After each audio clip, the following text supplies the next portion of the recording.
A nuk të duket të çuditshme që po thoj se çdo milioner pas ka qenë i uritur dikur? Apo thjesht uria i bën njerëzit të pamposhtur?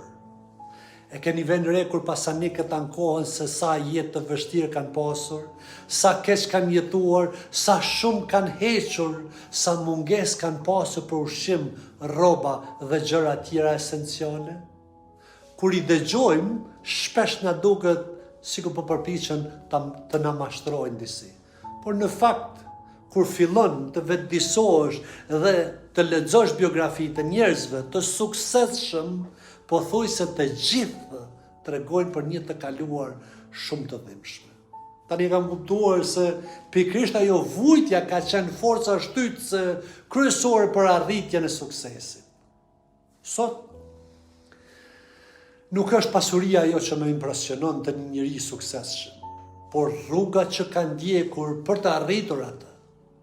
Sepse në fund, ajo që na formson nuk është ajo çfarë kemi, por ajo çfarë kemi kaluar.